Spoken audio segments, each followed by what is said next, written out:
wa neema, tunachiachilia mikononi mwako.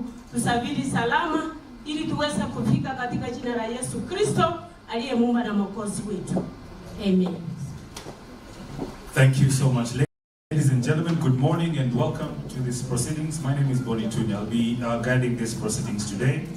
Our principals, Excellency Governor, distinguished leaders, ladies and gentlemen, Mabibi na Wabwana, good morning.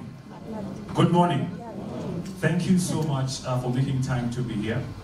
And this is very important because I think we are coming here in this room as concerned Kenyans who obviously are dreaming of a better outcome for this country. And so today morning will be very simple and clear. We'll spend a few moments to talk about things that used to matter and things that we believe should matter. We'll talk about justice. We'll talk about justice and freedom. We'll talk about equity and national development, as well as economic prosperity.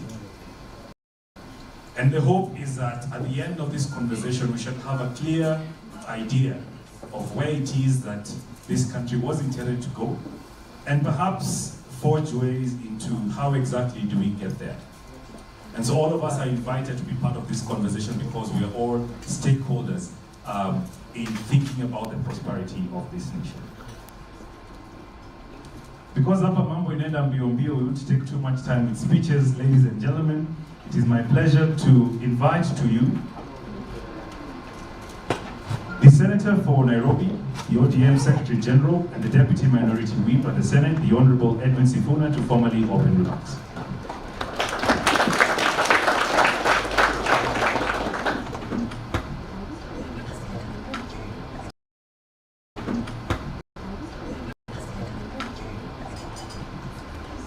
Thank you very much.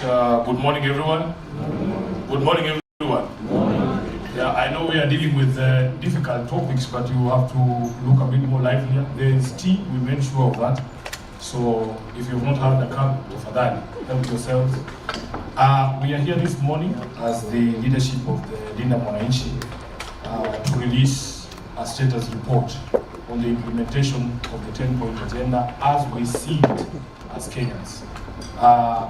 The Linda Mwananchi team here is going to be introduced quickly. I'll start on the left. They are sitting on the front here. If I don't mention your name, you will pass notes so that we know who's in the room. Or I start on the right. On the right today is the Honorable Babu Owino, Member of Parliament for Bakassi East. Sitting next to a gentleman known as Brian Weke,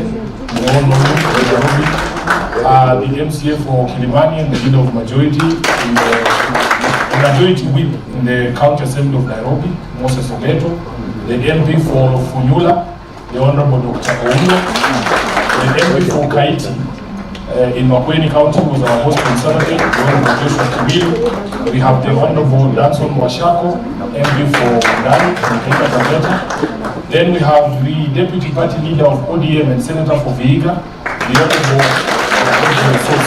Then we have Yatie, the Governor of Siaya. Governor James Orengo needs no introduction.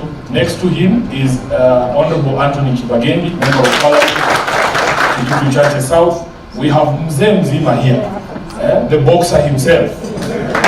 Honorable Ruben Dolo, former MP Makadara. Then we have the newly minted leader of the majority in the National Assembly, Member of Parliament, Super South Secretary General of the Azimio Coalition, the Honorable Karoli Mondi is here. Then we have kijana mdogo sana, anaitwa Obadia Barongo, Mumachoko Muraku. Then we have my brother Engo Ko, Kitutu Matala, MP Clive Gisairo, and TikToker #1, as is well known. If I have not introduced you, I will still introduce you. Brian, wait till you pass me the list of any leader that is seated maybe at the back there. I don't know who decided on this lighting, but I will trust you. There must be a reason for the theme. Now, we intend to run this program very quickly. We have a statement that we've prepared to be able to lay a basis for what we are doing here this morning. after this statement is done, we will invite one of us to come and take you through the report, and then we will have a bit of plenary discussions, and we would like to hear from you, all of you who are in this room today, if our assessment of the state of the nation reflects your own assessment of the state of the nation. So without further ado, this is the statement by the Linda Mwananchi leaders on the status of the 10-point agenda and the committee overseeing its implementation. Distinguished ladies and gentlemen, last Saturday, March 7th, 2026, was the day on which the committee overseeing the implementation of the 10-point agenda between our late leader, the Right Honorable Raila Odinga, and President William Ruto was expected to release its final comprehensive report. As Kenyans now know, that did not happen. And in their continued contempt of Raila's express intentions as stated in the document appointing the committee, they chose instead to do their own thing, releasing a report yesterday, not to the public as required by the appointing authority, but to a select few. The Linda Mwananchi leadership has long held that the mandate of that committee was limited in time and scope. When they were appointed, it was stated in plain English that they would be required to present progress reports every 2 months, with a final report on the 7th of March 2026. This finality deliberately falling neatly on the same date as the expiry of the 2 signatures of the document. Their sole mission, therefore, was to ensure implementation of the 10 items and deliver a final report on the 7th of March, period. What we witnessed yesterday was a shameful charade meant to hoodwink the public that the MOU had been implemented when it is obvious to all Kenyans that nothing could be further from the truth. This fact became apparent in a most embarrassing manner when attendees led by the Governor, Cecily Mbarire, openly challenged the President on the contents of the so-called report. Observers would also have noted that the President purported to extend the mandate of the committee by another 60 days in the same meeting where Dr. Uhuru Odinga had earlier argued that there was no time limit in the implementation of the MOU. The confusion that Kenyans witnessed at KICC yesterday is enough proof that the so-called broad-based team are aware that they are lying not only to Kenyans but to themselves. We want to also make it clear that the ODM-PG as an organ has no powers under the party constitution to make decisions such as they purported to make yesterday. You will recall that prior to and during the signing of the now expired MOU, it was the party's National Executive Committee under the leadership of the late Raila Odinga that processed and superintended the process. The purported extension is therefore ultra-vires, unconstitutional, null, and void. Be that as it may, we have also held the position that whether or not the MOU had been implemented cannot be a matter of conjecture. If abductions and extrajudicial killings stopped after the signing of the MOU, we would all know because we all live here. If counties have received 450 billion shillings in shareable revenue in the current financial year, we would all know. If indeed Ruto and his government honored their pledge to respect the identity and integrity of political parties, it will be obvious to all of us. Today, we wish to present the 2 report detailing the failures in implementation of the 10-point agenda, breaking down each agenda item and the falsehoods used to wrap them. Indeed, we have noticed that at the tail end of its mandate, the committee suddenly started traveling across the country, purporting to be conducting public participation. Yet the resolution to the 10 agenda items lay squarely with the regime of President William Ruto. Our expectation was that the committee would be domiciled at State House, seeking answers there on a daily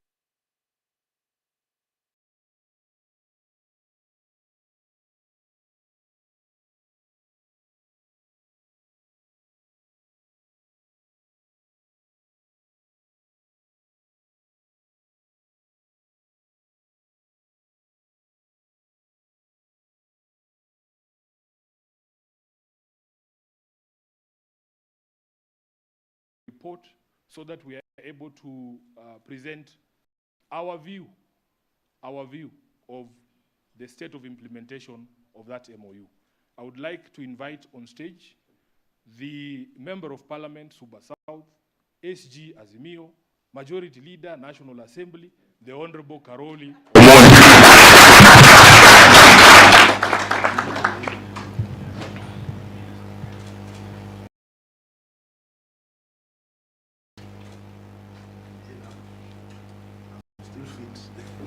Thank you. Karoli, the meeting has given you 15 minutes to go through the report. Thank you. Asante sana, Bwana SG. Good morning, everybody.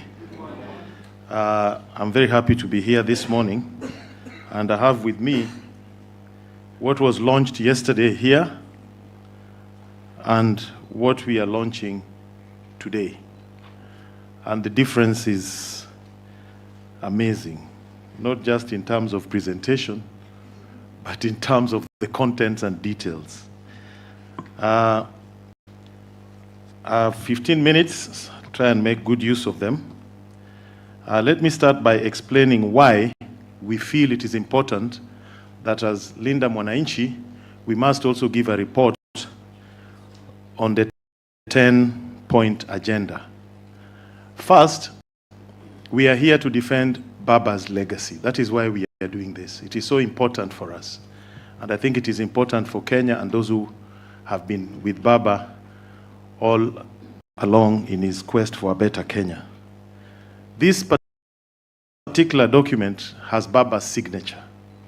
So it is important that people get an accurate, truthful, independent, impartial, and correct report on what is being done about Baba's commitment to Kenyans when he signed the 10-point agenda.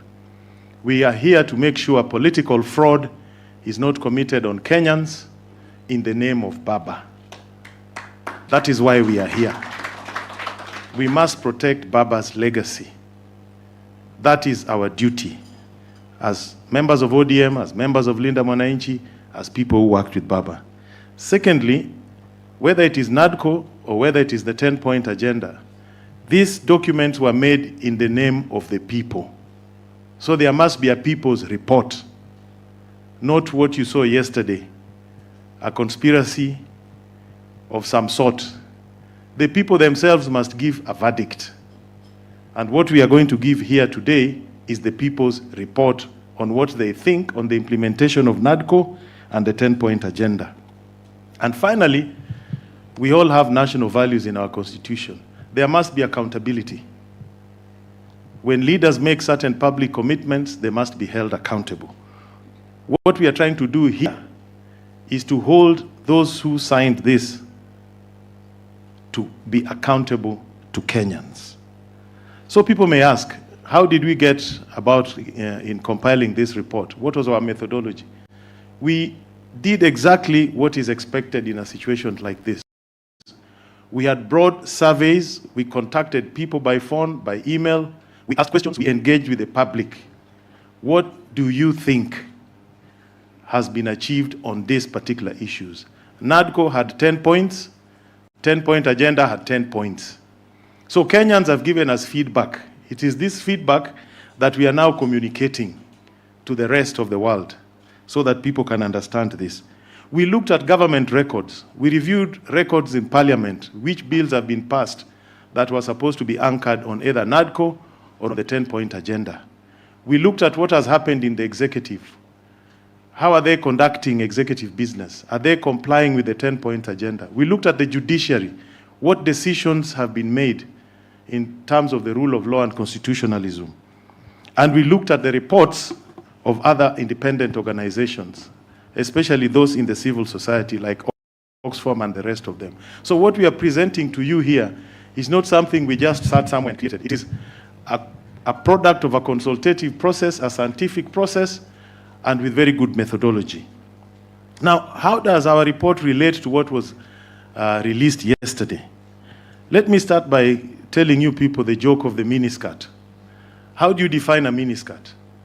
A miniskirt should be long enough to cover the subject matter, but short enough to arouse interest.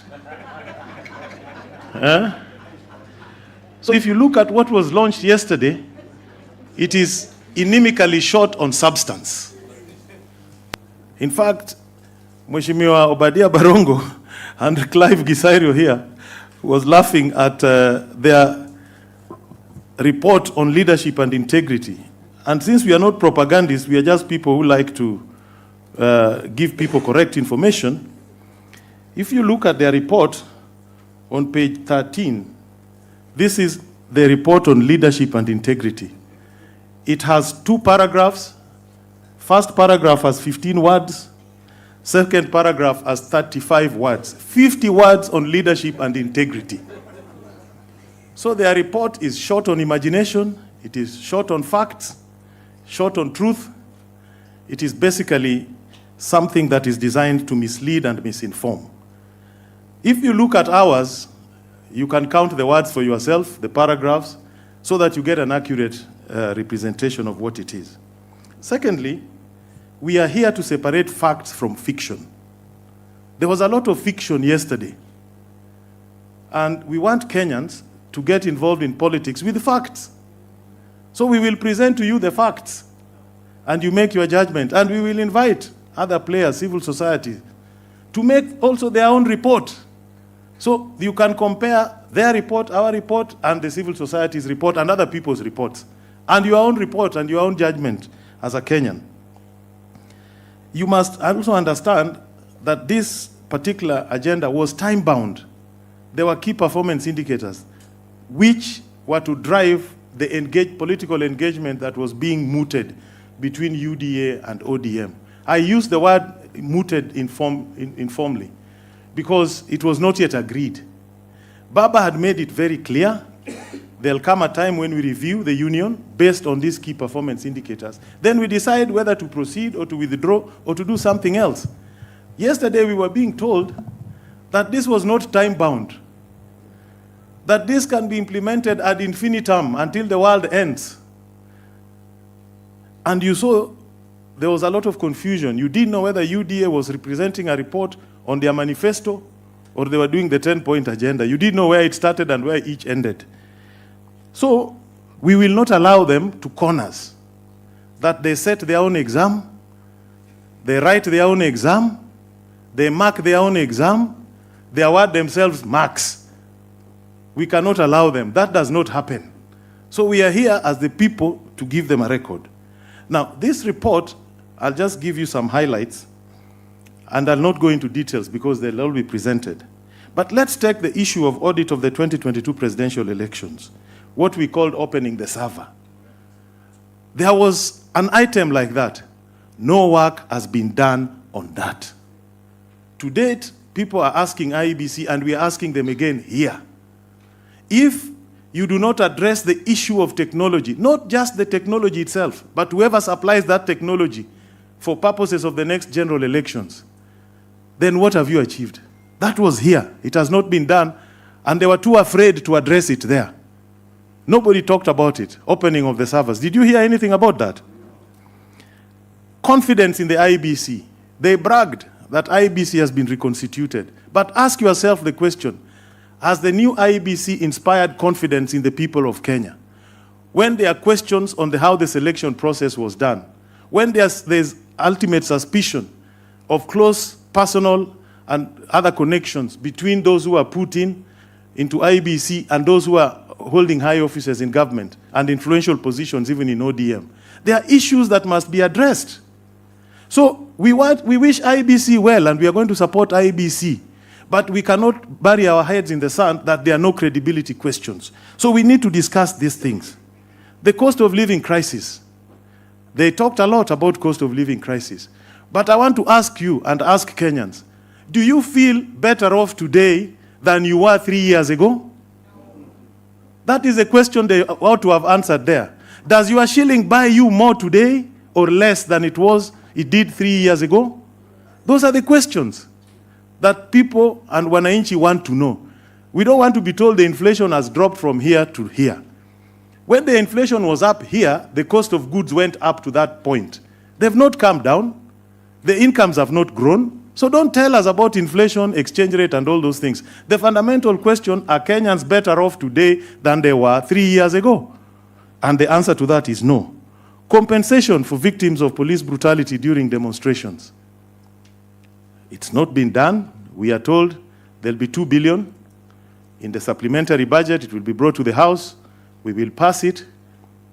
Who knows how they arrived at the 2 billion? Who knows the number of the victims? Who decided that a broken leg is worth this? Who decided that when you are raped, this is a compensation you should get? Who debated those issues? We don't know. The Victims Compensation Fund has not been activated. We know that. What about justice? What about accountability? Yeah? Where is that question? Nobody talked about it because to them, you beat somebody, you maim them, you rape them, you dismember them, then you give them cash.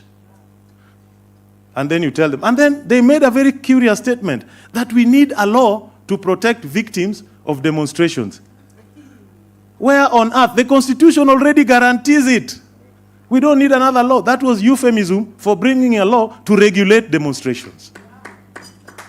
Yeah? You heard that. So when you look at the report, those are the questions you should ask yourself. Corruption. This government is mute on corruption. They don't talk about it. I challenge you to tell me the last time you had a senior government official talking about corruption. Tell me when. Oxfam's report, in terms of success rate, EACC has the lowest ever since it was constituted in the late 90s, 9% on corruption. They cannot talk about corruption. And I'll give you some basic examples. What just happened recently, which you saw. They leased sugar mills. Didn't they say so? And they told you it will bring efficiency. Did you ever hear of a valuation of the sugarcane that was in the nucleus estate? No. There was no valuation. It is like somebody giving you a supermarket to run full of stock in that supermarket and just telling you, I'll pay you rent for the floor space. Not the stock in the shelves. I hope you're getting me. So they took the nucleus estate of public sugar mills. They are turning it into sugar, selling and getting money. That is open theft.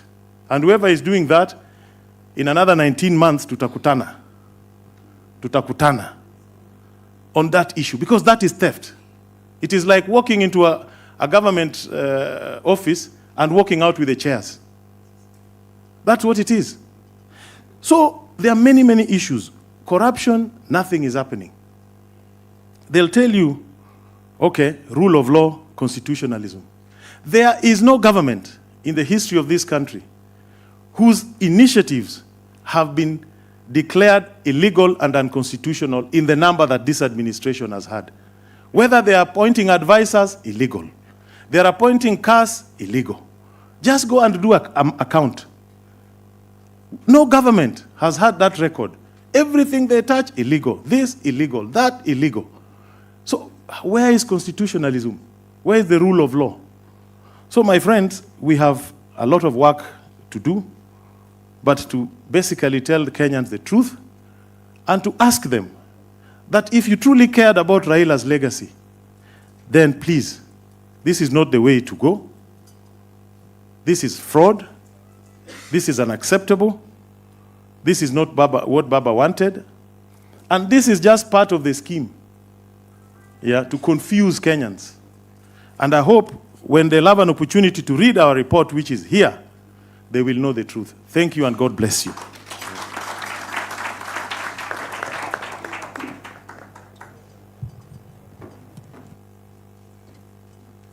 Another round of applause for the Honorable Paoli Omondi. Now, at this particular stage, we are going to go thematic. We will hear from members of parliament present here, from Governor Orengo and Senator Ososi. And then we will hear from you as well on your assessment of the report that we are going to present here. So, Honorable Babu, let's start with you. You have 5 minutes, and then we invite the next colleagues. Thank you very much, SG. God is good. All the time. And all the time. God is good. Thank you. And about the 10-point agenda that was purportedly released yesterday, I want to say that that was just a mere PR exercise. Everything that was released yesterday was all gibberish. It was all balderdash. It was neither important nor detailed. The detailed parts were not important, and the important parts were not detailed. I want to talk about a few issues that I saw. Issues revolving around the 10-point agenda points to a specific thing. Jobs, jobs, jobs. Jobs for the youth, jobs for our women, jobs for our men. This nation, we were promised jobs, that we would get jobs to a tune of around 1 million jobs annually, per year. What are we seeing in return? Just PR exercise. With the issue of the jobs, because of lack of jobs, the youth are going on the streets. Because of lack of jobs, our people are suffering. People are opposing this government simply because there are no jobs that we are supposed to give to our youth, men and women in this country. We look at the important things that must be done by this government to create jobs, and they haven't considered any of them. For us to have serious jobs in this nation, we must industrialize. There must be an industrial revolution, industrialization. But the capacity, when we talk about energy as a part of the infrastructure that we have in this nation, the electricity that we produce in this country, the cost is so high. We only produce around 3,800 megawatts that cannot support industrialization in this country. Then the president was telling us that by the year 2040, we should be producing only 2,000 megawatts of electricity by the use of nuclear reactants, nuclear energy. Meanwhile, our neighbor here in Ethiopia, in 2025, launched the Grand Ethiopia Renaissance Dam. That dam alone is producing 5,150 megawatts of electricity. Kenya itself is importing 400 megawatts of electricity from Ethiopia. That dam contains 74 billion cubic meters, the capacity, and was constructed at a cost of only 4.8 billion US dollars. Then we are being told that in the year 2040, we are expecting nuclear energy at a cost of 500 billion Kenya shillings. The cost, the housing that we are doing, affordable housing, per year we are spending 120 billion Kenya shillings. In 5 years, we'll be spending 600 billion Kenya shillings.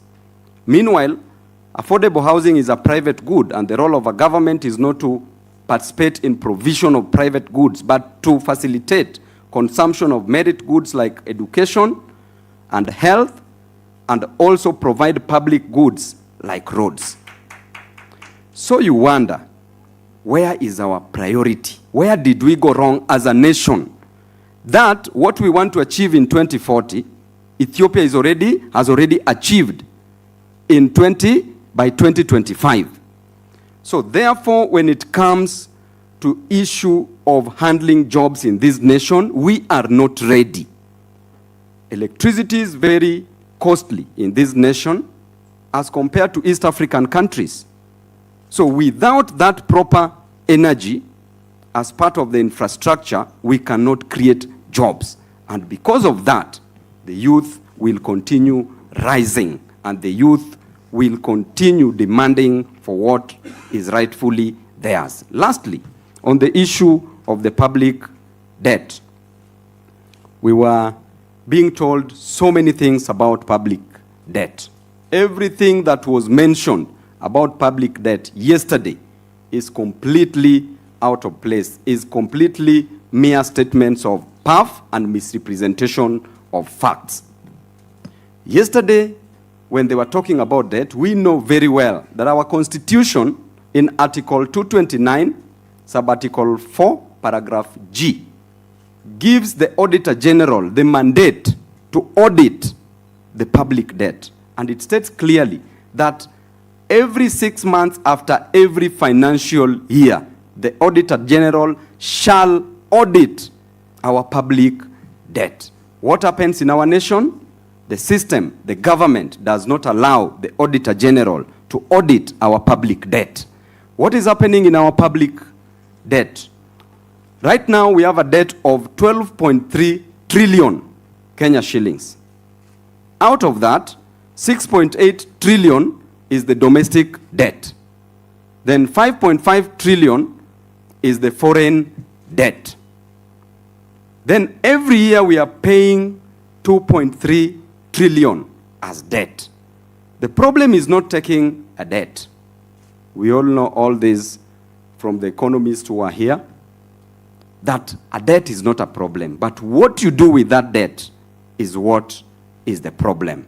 We borrow money for personal consumption. We borrow money for recurrent expenditure. We borrow money to loot as a nation. And the moment you loot that money, that debt becomes unproductive debt. The debt that we have is not productive.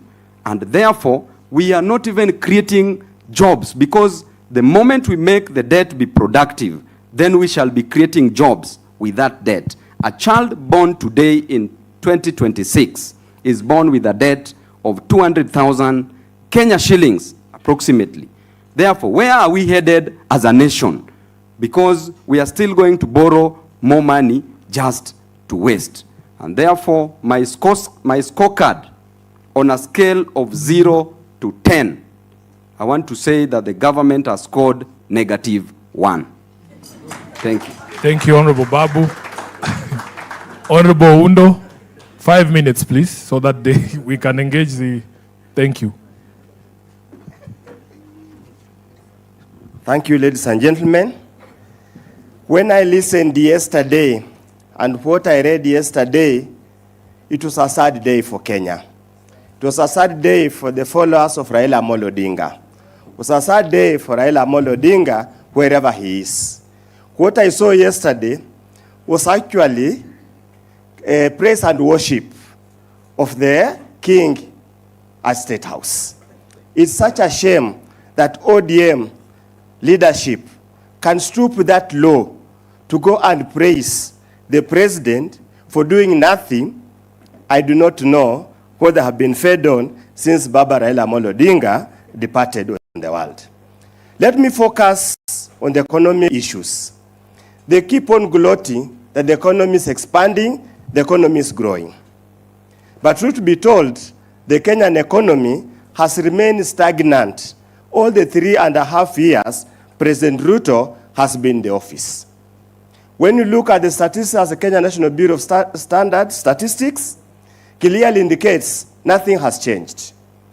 The poverty level nationally has remained about 38% out of the total population of the Republic of Kenya. There is this issue they keep on pontificating all over about the reduction in inflation rate. Kenyans, and this is where the lie lies. And it's about data produced by a credible institution, their own data, and that one of other international agencies. They keep on telling us that inflation has dropped from 9.6 to 4-point-something. That's what they keep on telling you all the time. But the truth of the matter, there's something you call non-core inflation. That encompasses food, energy, and transport. And this data is available all over. As at the end of December 2025, the rate stood at 10.1%.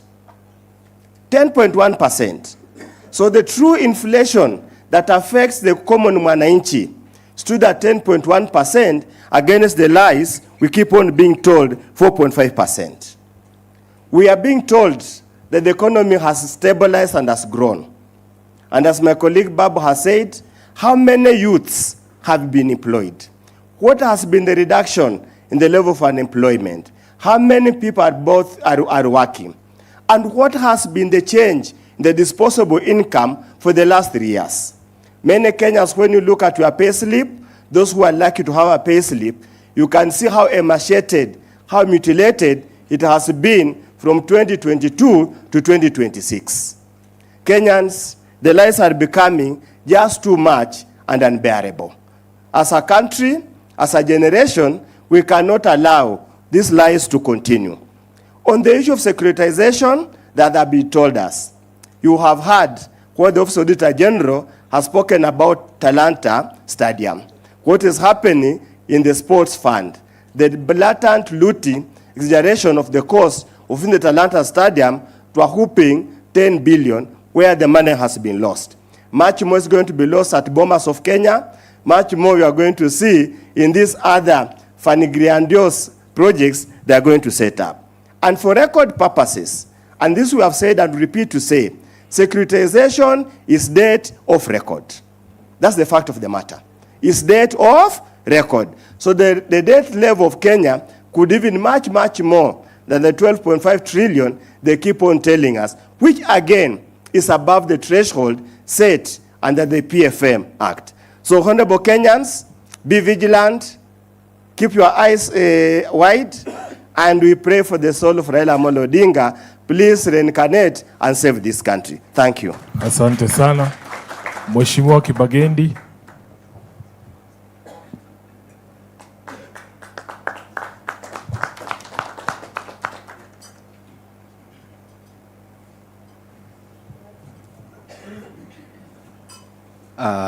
Thank you, my SG. And I'm indeed proud to be associated with this wonderful team. People who truly mind about our country. I would like to speak initially on issues to do with the in the 10 points agenda. One of the issues we wanted tackled is the issue of protection of rights to assembly. You realize we are in political competition, and we need to have what I can call a dignified political competition. We, however, have realized each time we try to assemble, or each time we have a rally or a function anywhere in the country, this fearful legion of looters have continued to try and disorganize us. They even send goons to our meetings. And this has happened not just to our team, any other kind of assembly of other politicians, including the United Opposition, for which we would like to tell this regime that it is high time on this particular one. We are giving you, like Babu Wino said, -1. For me, I'll give you 1 on the protection of rights to assemble. The other thing I would like to talk about is corruption. And focus for me will be around the Ministry of Health and SHA.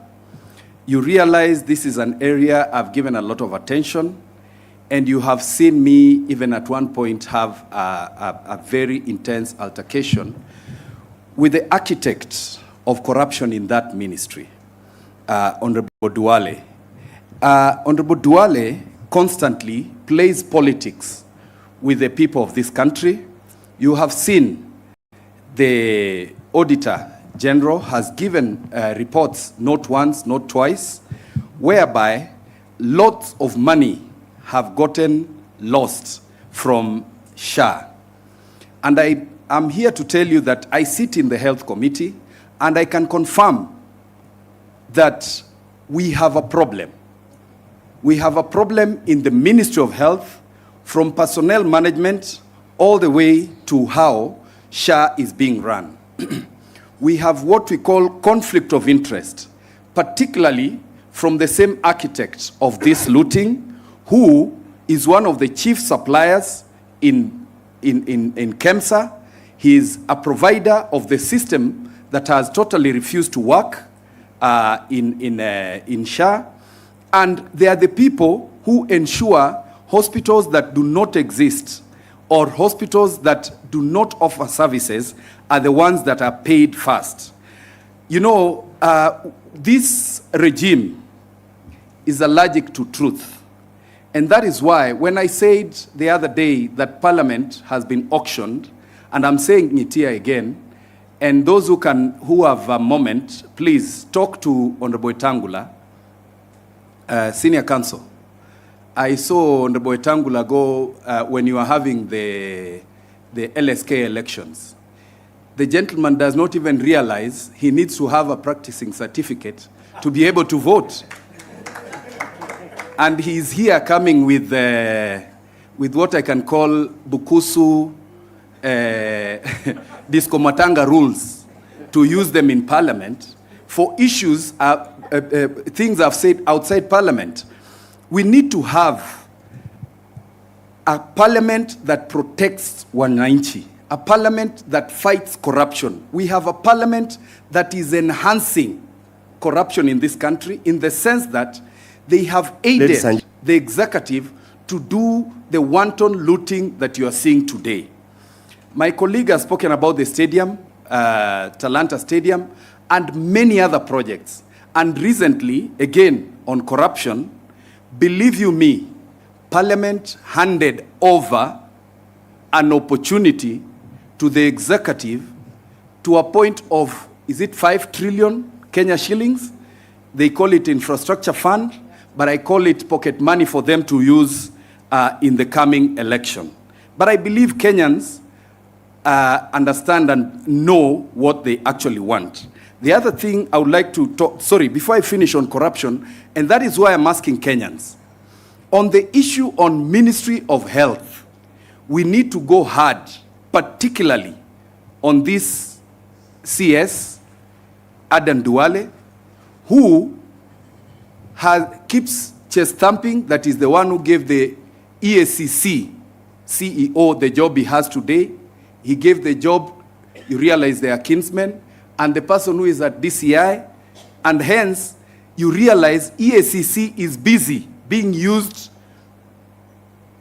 to deal with politicians who do not agree with this regime that is allergic to truth. They recently sent me a letter, SG, to my NGCDF because I do not agree with them. They sent a letter to the fund manager, and they are not specific, even on the specific project they want to look at. They are on a fishing expedition, and it is Duale who is instigating this. It is Duale, and it is because I will continue. I will not be intimidated. I'll continue talking about the corruption in SHA. We will not stop. And I'm calling upon Kenyans. It is high time, including the TikTokers, let us aggressively pursue this issue of corruption in SHA. Now, to finish, I've heard the president throw around numbers about the number of people that have been employed in government. 1 minute, he says there are 250,000 people employed in Mjengo, as if every Kenyan is a fundi. He again goes on to say he has exported close to 400,000 young people to work, particularly in the Middle East. But one time, together with some journalists, we decided to do an audit of the number of people who have actually exited this country to go abroad for work. Because when you go for work, you get a work visa. The number does not get to even 89,000. It is about 88,000 plus a few hundreds. But we keep allowing, and particularly to the media, we need to be more concerned about these numbers. Let us ask them to show us how many people have actually gone to Saudi Arabia, how many people have gone to Dubai, how many people are in Qatar, so that we get the right numbers. We should not allow this regime to continue lying to us about the number of people who've been given opportunity to work, whether it is locally or even abroad. I truly appreciate this opportunity, SG, and let us continue. Let us ensure we are fearless, and we must confront this monster. Thank you. Asante sana. There are 2 more members of parliament who will speak, then we go to the next category of speakers. I will have the Honorable Barongo come on stage, please.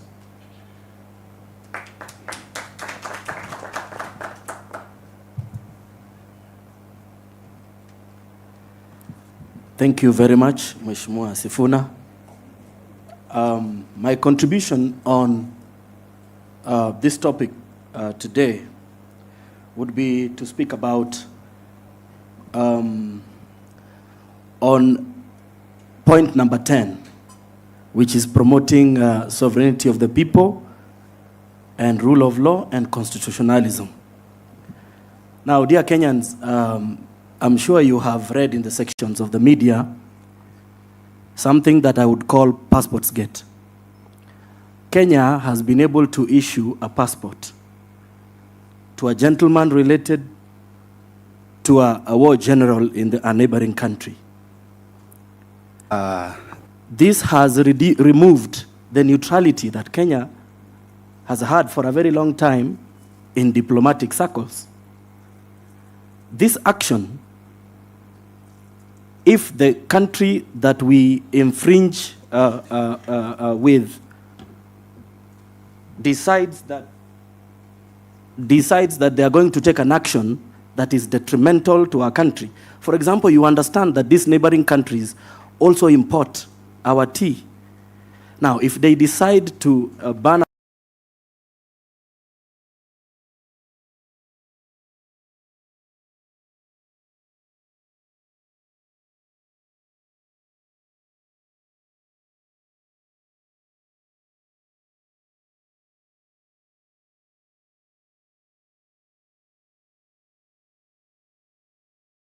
left alone, and the neutrality that we for a long time enjoyed will disappear.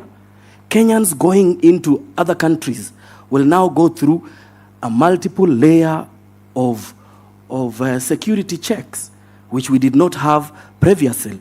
Does this really help Kenyans, or it leaves us poorer than we used to be? Now, also on the right to peaceful assembly, just this morning, the state again has sent goons to this venue to come and interrupt what I believe is a constitutional undertaking. A government that knows what it is doing should not be afraid of a peaceful assembly of people where we are just going to contribute to a discourse that is meant to make our country better. During our Linda Mwananchi rally at Kitengela, there's a gentleman called Vincent Ayomo who was killed. What has happened? What has the government done since that loss? And as we are heading into an election, what should we expect from this government?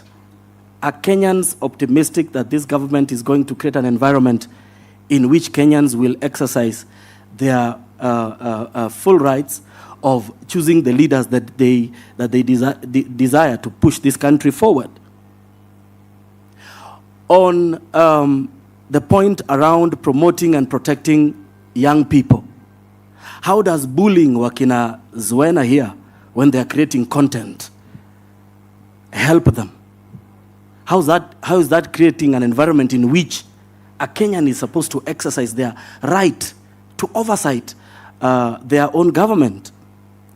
And how about what we are seeing the government doing, which is evicting young people from spaces in which they are doing gainful business activities to provide for their livelihoods?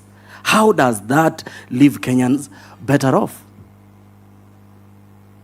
What we are seeing here and what we saw yesterday is a government that is engaged in self-glorification, is a government that is out of touch with the reality. We might say all of these things that we want to say here this morning, but the fundamental question we should ask ourselves is, are we better off? Are we better off? I can speak personally about my payslip. This government takes a lot of money from my payslip. It is an amount of money which, if I had, would today be employing more than 6 people on a minimum wage. How am I supposed to be happy about that?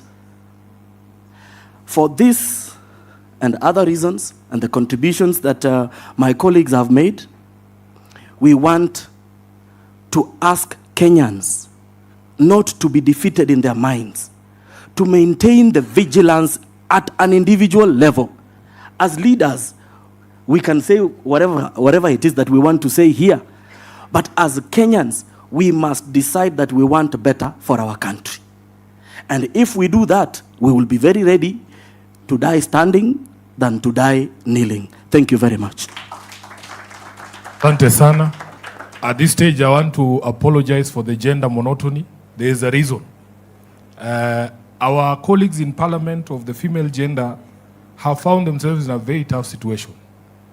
They are the focus of all sorts of intimidation from political parties. In fact, if you remember, there is a senator who was kicked out of Senate just because she appeared at a rally for the united opposition. That's not to say they are not with us. You will be very surprised. When the time comes, they will come out when it is safe. We are creating an environment where it will be safe for everyone to come out. So, lastly, the Member of Parliament, Clive Gisairo, please 5 minutes, then we go to the next round. In the next round, you will see some bold young women who no one can threaten. They will also be speaking. Thank you. Thank you. I'm sure I'll stick to the 5 minutes, having gone to Alliance. So, firstly, I think we need to close this country for renovation.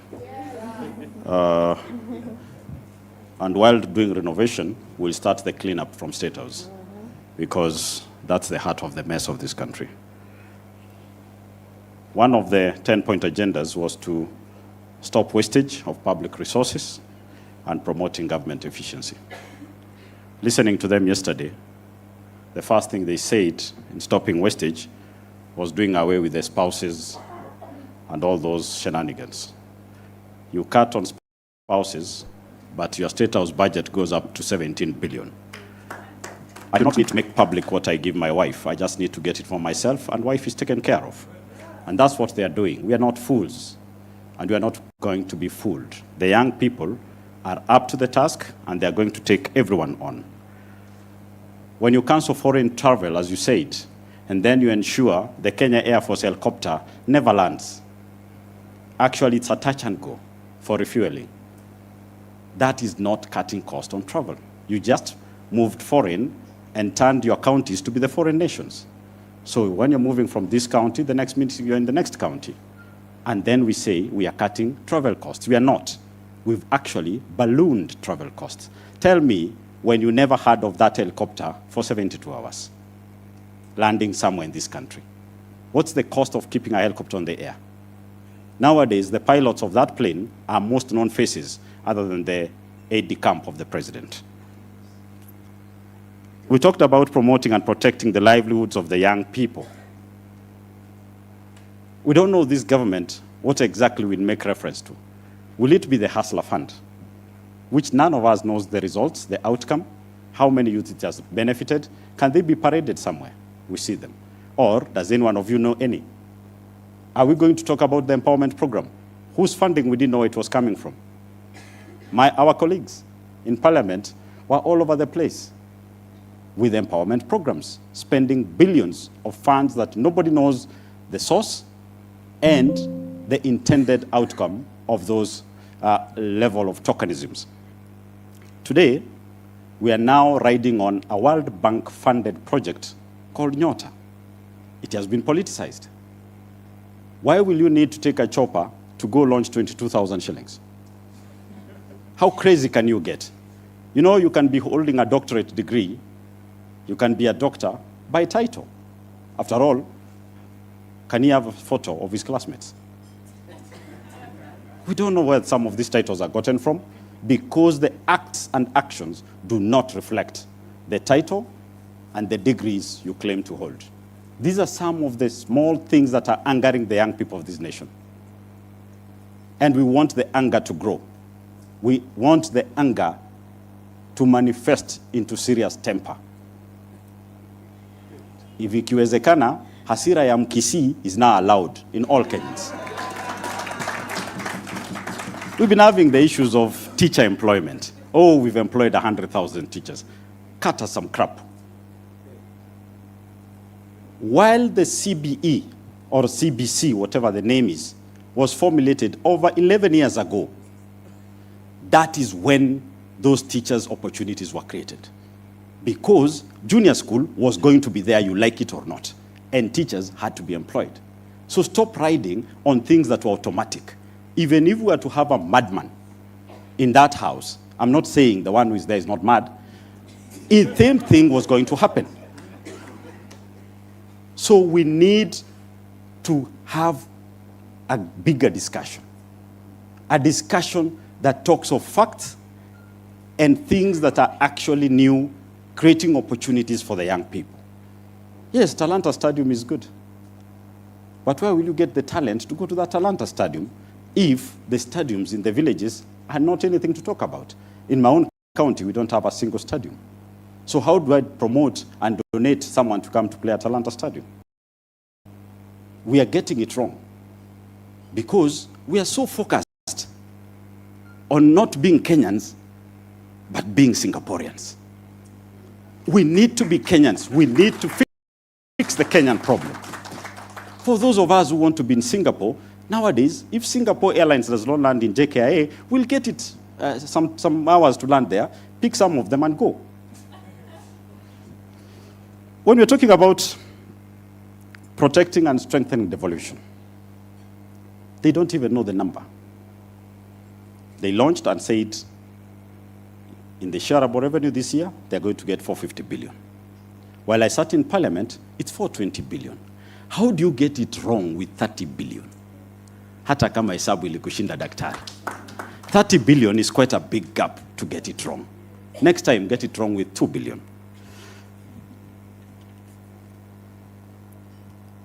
And on the same thing on devolution, choose whether you are national government or county government. Our governors are being coerced to get into agreements, into marriages that are actually not healthy. We've seen the national government going to launch things that will be done by county governments, not just what you saw about Nairobi. Now, I was in the same year with Sakaja. And I get embarrassed sometimes. But we keep praying for him, that he gets some strength to be able to stand. Otherwise, another governor is coming. I can see him here. Someone with some steel balls to take charge some of these things. The infrastructure fund that they are clearly pushing through, you know, the project is supposed to be identified. If you look at the bill, taken to some board, go to cabinet, come back to parliament, and then the whole thing is actualized. Yesterday already, Mr. Board, Mr. Cabinet, Mr. Parliament already allocated the funds. He said 15 billion to the airport. He's already allocating the fund. He's already ahead of us. And that is why this country will not go anywhere. Because the advised is the advisor. He's the implementer, he's the oversight. I pity my colleagues who've chosen to be in a great choir that sings more praises than they do on Sunday and Saturday. I pity you because you do not represent these people. And we'll stand. No one should tell you that we'll be cowed. No one. Sisi tuko tayari. We live by that spirit of Baba. Sisi tuko tayari. Thank you very much. Asante sana. Makofi ya Mheshimiwa Clive Gisairo. I think he has spoken very well. Before I call the next speaker, I just want to recognize a few leaders who are in the house. Kennedy Odhiambo Odis, thank you very much. Ahmed Khalif Amedo. Simama watu wakuone. Tom Madanje yuko wapi? Thank you sir. Mheshimiwa David Ayoi yuko na sisi hapa. Mheshimiwa Caroline Mayunzu yuko hapa. Kijana mdogo Brayo Yobra yuko hapa. Nimeambiwa Paulino Woko yuko somewhere. I have not seen her. Can she stand? Oh yes. Thank you for coming. The TikTok buddy is in the house. She'll come on stage kidogo aongee. Mheshimiwa Alex Matere is in the house. Kennedy Akidiva yuko hapa. Nimeona chairman wa ODM Nyandarua County. Anaitwa Dickson Manyara. Kuna chairman mwingine? Haya, kuna student president hapa wa UN anaitwa Valerie Sitawa. Mheshimiwa Rais, karibu sana. 5 minutes. Chairperson wa ODM Young Captains utafutwa leo, Juliet Osundwa yuko wapi? We want, hawa ni wale hawezi kutishwa. Wale watu hawezi kutishwa wako hapo. Asante sana. Haya, kuna UN Young Captains student leader Ian Brandon ako hapa. Karibuni sana, asanteni sana. There are more names I'm being given. Youth leaders wetu wa ODM naambiwa wako hapa, ndio wanadumisha amani. Jaribu kuleta mchezo, utajua ujui. Haya, tusikize Mheshimiwa Senator Osotsi, Senator wa Vihiga, ambaye pia ni Deputy Party Leader wa chama cha ODM. Karibu sana.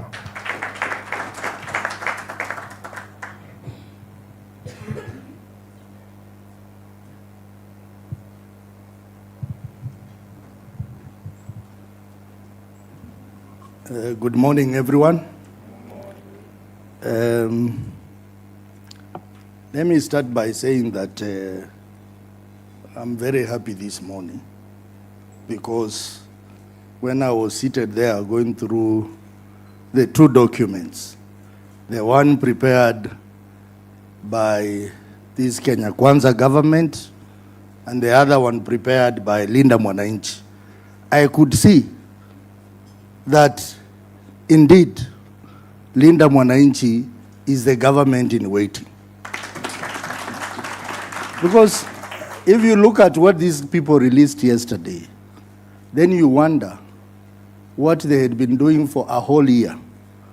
And in fact, one of the resolutions of this gathering should be that Senator Zani-led committee should be surcharged for spending public money and doing nothing. But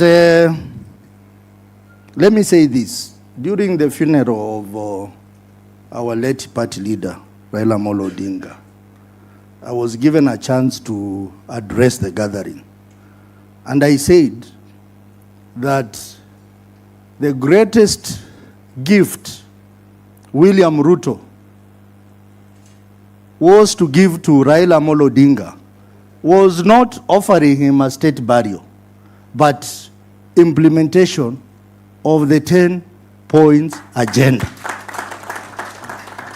It is sad that more than 3 months after Raila was put to rest, our president has done nothing. And instead, yesterday, he paraded himself there to talk about what he has achieved, which was full of lies as a president, but not the specific issues in the 10 points agenda. I am happy today, wherever he is listening to us or watching us, he can see we are now telling him what he should have done. Let me now go to the issues. Let me start by devolution. Strengthening devolution. I heard them talk yesterday, how they are dispersing enough funds in time to counties. And it is sad that I saw a group of governors there clapping. When they know the truth, Governor Orengo is here, he will tell you. Senator Sifuna is here, he will tell you. Counties go for 3-4 months without disbursement from the national government. And they were seated there clapping to the falsehood that they get money in time. In the 10 points agenda, Raila wanted our counties to get a minimum of 450 billion shillings. But that 450 billion shillings was tied to the financial year 2024-2025. But 2024-2025, we got less money. The following year, which was financial year 2025-2026, instead of giving us 450 billion, which the senators had pushed hard, they gave us 415 billion. less by 35 billion. Now, 2026, 2027, contrary to what William Ruto was telling us yesterday, we have now just processed the budget policy statement.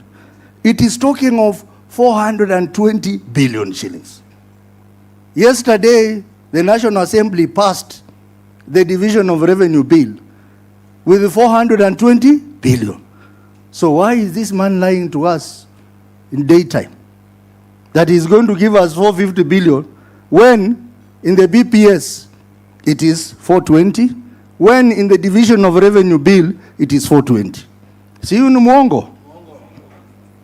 Still on devolution, he promised Kenyans that all devolved functions shall be transferred.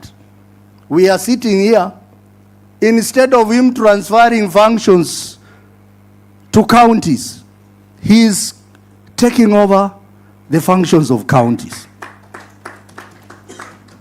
You can see this stampede to build the markets in our counties. Those markets are not built by governors. They are built by William Ruto using revenue from housing levy. We are seeing the so-called industrial park, and this is going to be a white elephant in our counties. Who is doing it? National government. So we are far off from implementing devolution. And in fact, devolution has suffered under William Ruto. The other issue is on electoral justice. And this was one of the issues identified in the NADICO report. And it was very clear. And you remember we went out to protest to say, open the servers. Open the servers. NADICO recommended that we have an audit of election systems. What has happened so far? Nothing. Even the recommendation to set up a committee of experts from ODM and from Kenya Kwanza. ODM presented a name of retired Attorney General Amos Wako to that committee of experts. UDA or Kenya Kwanza has not even submitted their name.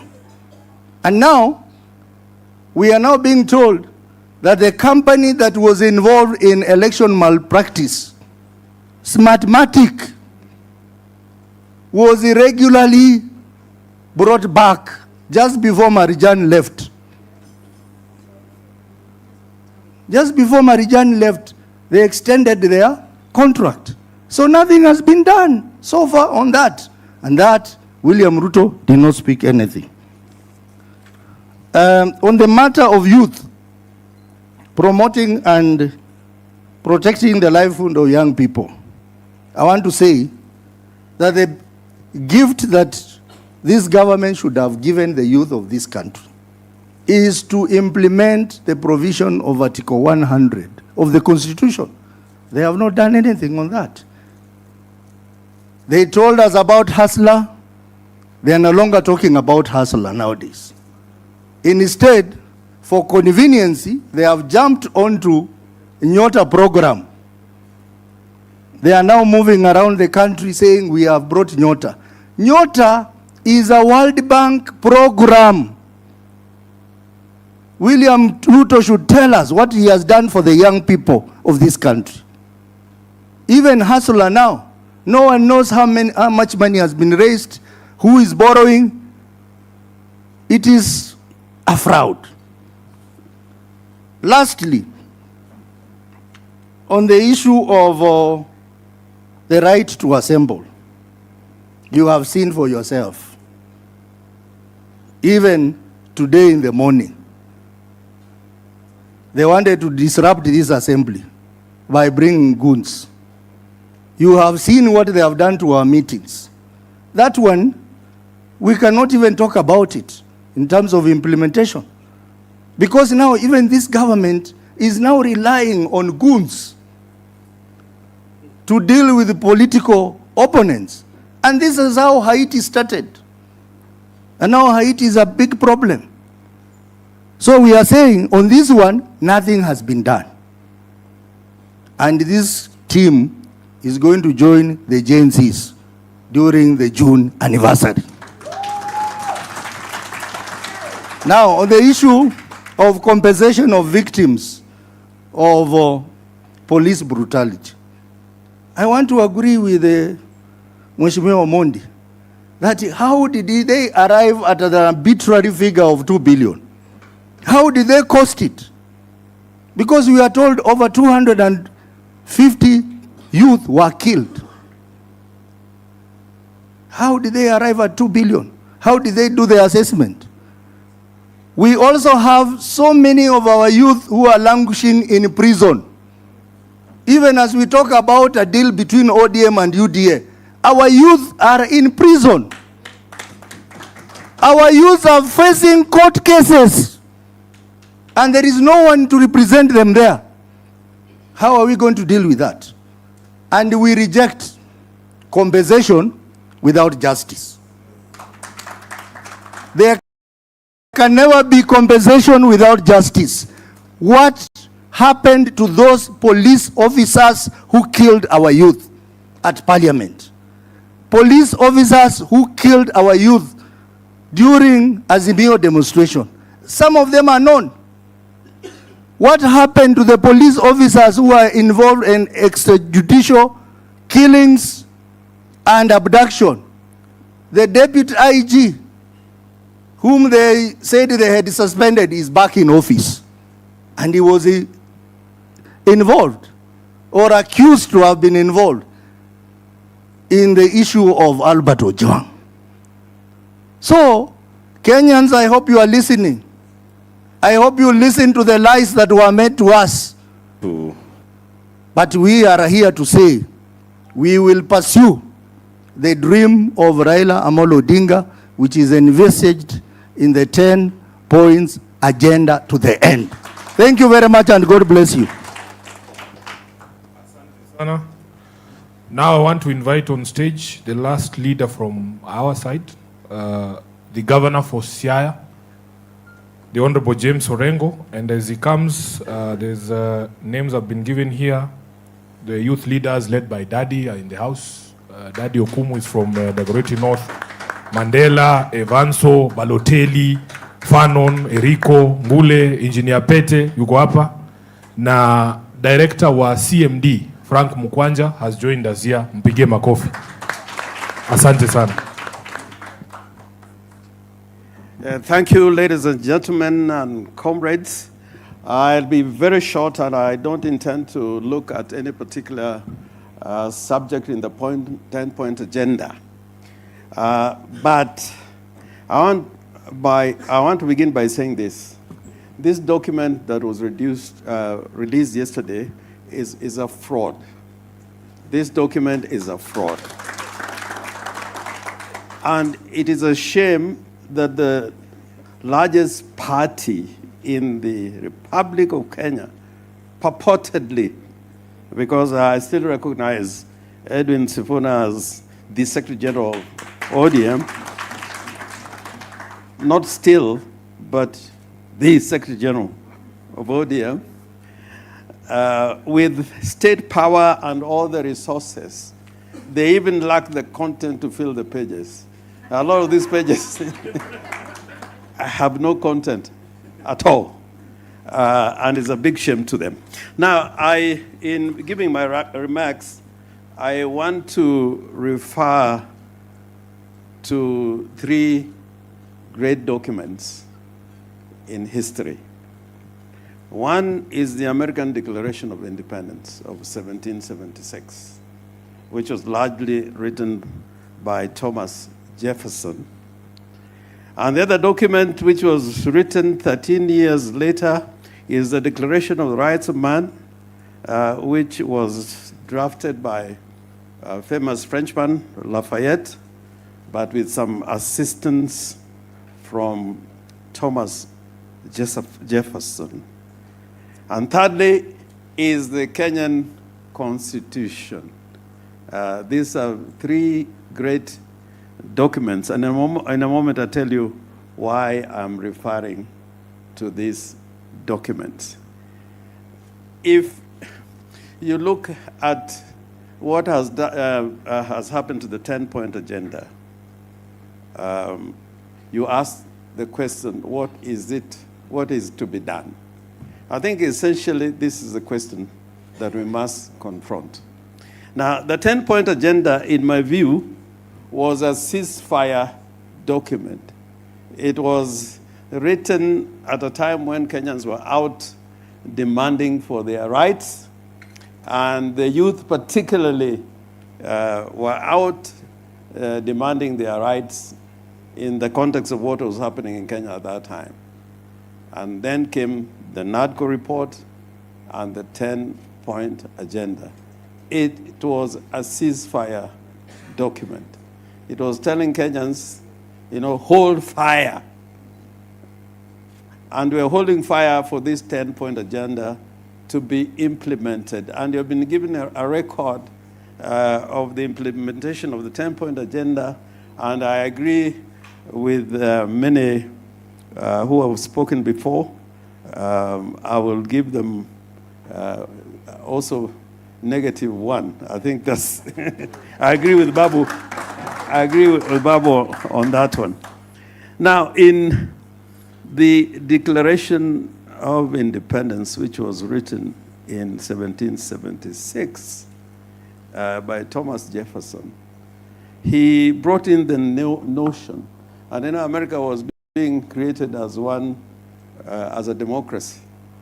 And he, in that document, he wrote in plain English words that rebellion is justified if there's contempt for the rights of the people, that a people are right, to go to rebellion when their rights were violated. The same thing with the Declaration of Rights of Man, and he said, if I may just read something in this, lawyer Firoz Norji used to like quoting this particular verse in the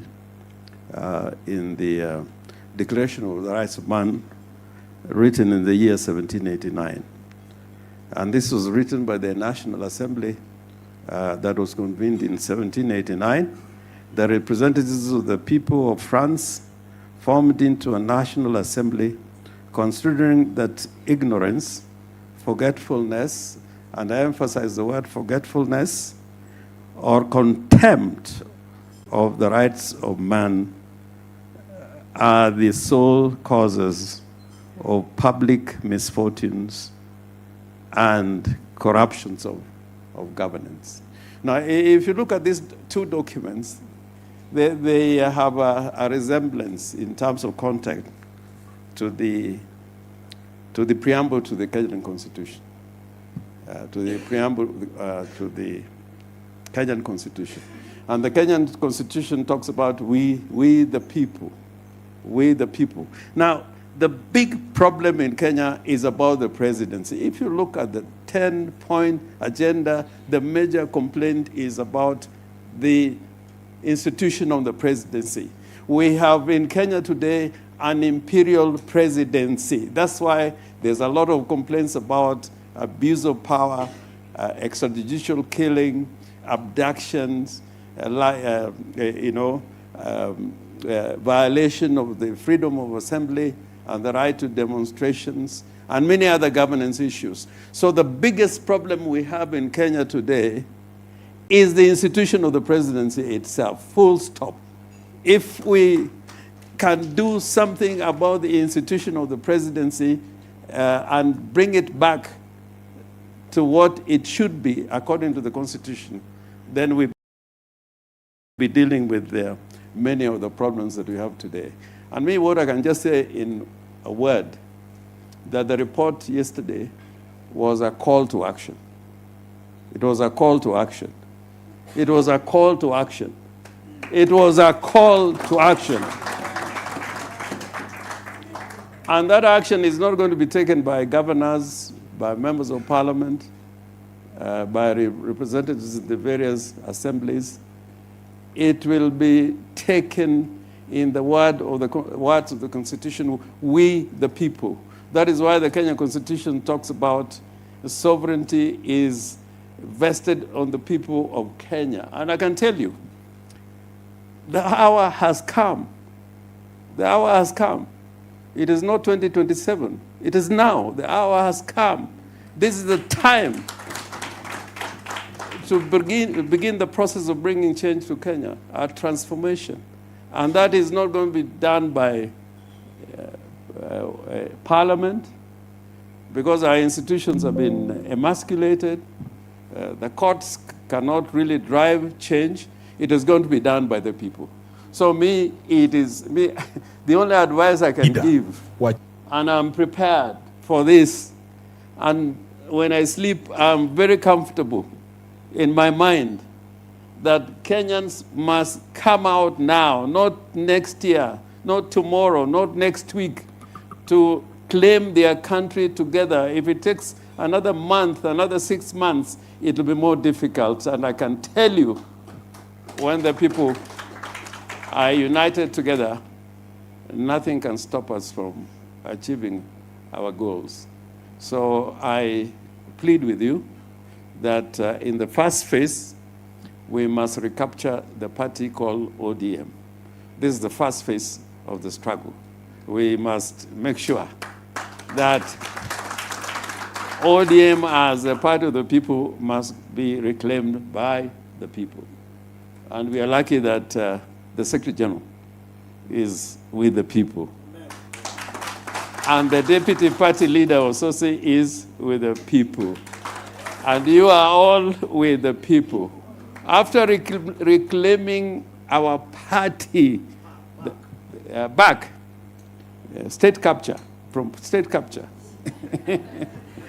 the second stage is to begin organizing. Because the ceasefire is over. The ceasefire is over.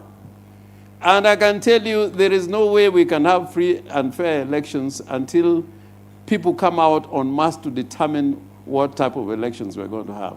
If you leave it to Kasongo the way I see it, and with the constitution of IEBC, it will still be lamentations next year. So the hour has come, the time is now. Let us go out and reclaim our country back. Thank you very much.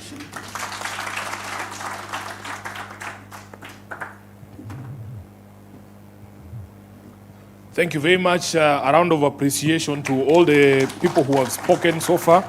We are doing not too well on time, but we will try and manage that. I want to clarify, make it very clear that I am the supervisor that the president was talking about yesterday of this, the implementation of the MOU. I wrote it, I know it by hand. He didn't read it because I'm the one who took it to him. He didn't read it. So I am the one who will supervise the implementation of that MOU. And I was made supervisor by my boss, Raila Amolo Odinga. If you want him to fire me as a supervisor, you talk to him. He's in Bondo. Yeah.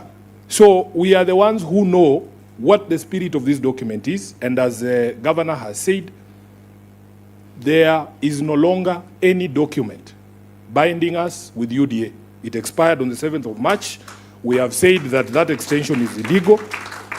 And therefore, nobody can tell us that there is any other relationship that we have. I also watched with a lot of consternation that people would sit in that room and just listen to blatant lies and clap, actually. We want to remind those governors as senators, because they always come to us, Governor Orengo, saying, oh, Sifuna, you and the Senate must push for more resources for us. And then they can sit there. They come and even complain that the disbursements never follow the disbursement schedule that is passed by the Senate, that they are 3-4 months behind in their allocation. Then the president is lying in your presence, saying that disbursements are up to date, and you are there just seated clapping, waiting for Sifuna to defend you. You know, some of these things, Governor, they don't make any sense. Devolution is under threat. I will just mention a few things that have already been mentioned. It is a blatant lie. They brought a document called a budget policy statement. We processed it. The figure there is 420 billion in this financial year. A paltry 5 billion shillings extra for devolution from 415 billion in the last financial year. And then you as a governor, having read that document, knowing your members of parliament in the National Assembly have already passed the division of revenue at 420. Somebody is telling you they will give you 450, and you are clapping. I think the problem in Kenya is worse than we thought. There is a very big problem somewhere. Now, let me tell you about my own seat in Nairobi. Baba's intention was to make sure that every function that is designated as a devolved function is actually devolved to the counties. The national government continues to hold functions that they have no business holding. And as Ososi has said here, instead of honoring the legacy of Mzee, because Baba was called the father of devolution, by ensuring that we actually fully devolve all these functions. Comrades, the county government, the national government is actually snatching responsibilities of a county government. They spoke about the 80 billion that he likes to throw around saying he's helping Nairobi. First of all, the national government owes Nairobi over 100 billion shillings. All they need to do is to pay us our money. Just pay us our money. Instead of somebody giving you 100 billion, they give you 80, then you clap. There is something fundamentally wrong in this country. Then, Baba was very clear about the existence of these national government institutions doing county functions. For instance, he was very clear that it is time to disband Kera and Kura. They wanted them dissolved, and that money that they used to build roads handed back to the county governments. That has not been done. Finally, as a leader of a political party,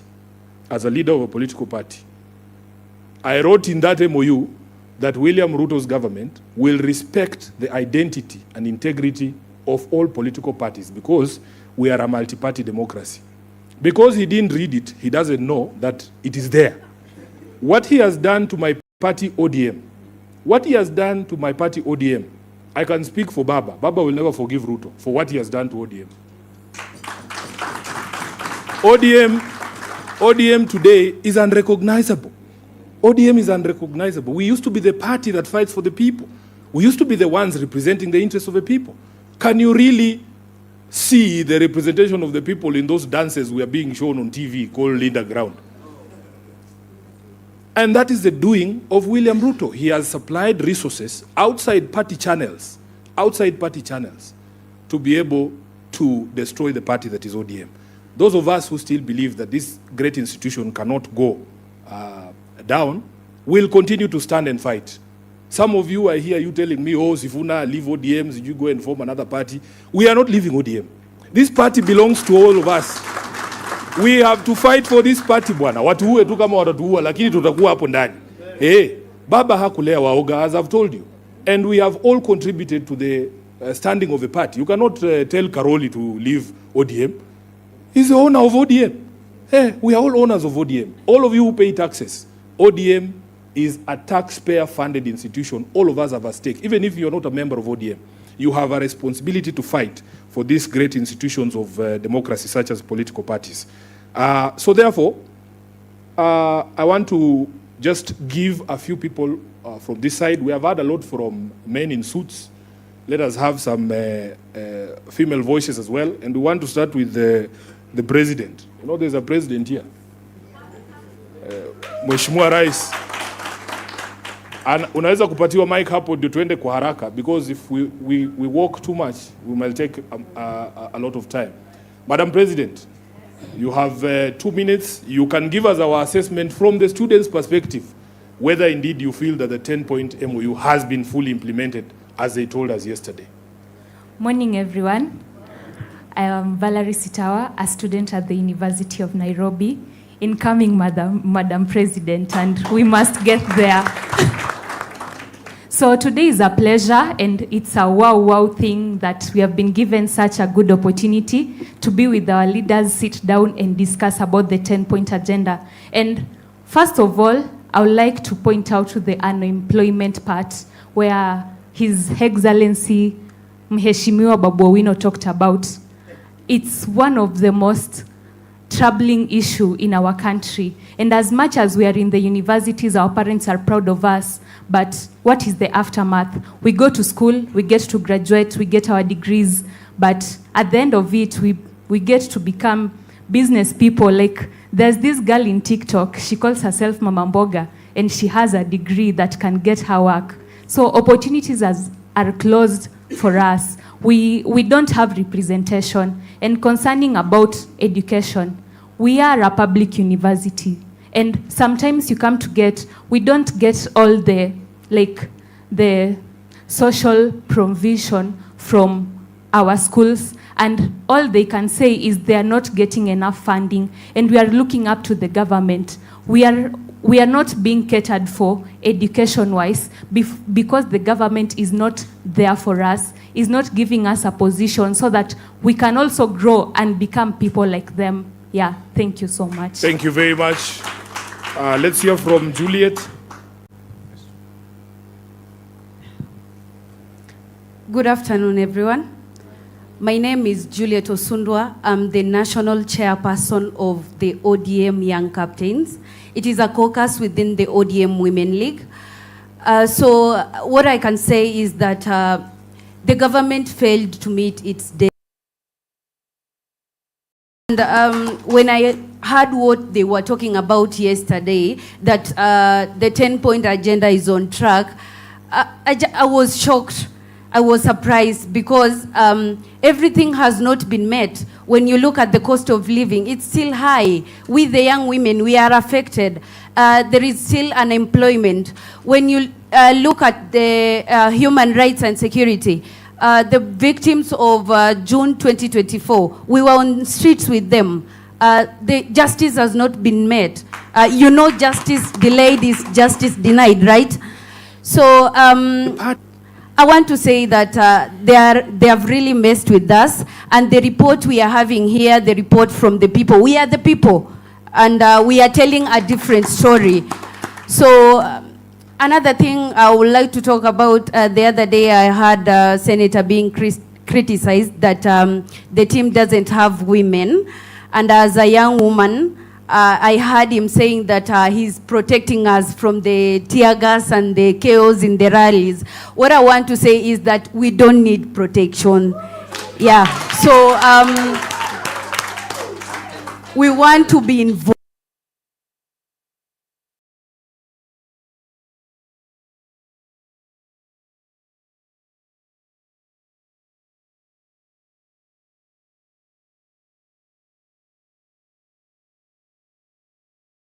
Asante sana. I think the young women have been fantastic. What I was speaking about was the women leaders in parliament. That's why I was telling you, you can see the front row here is a bit heavy on suits. Let's hear from Abby here, and then we continue with the female session. I think we need to allow as many as the men who spoke to also...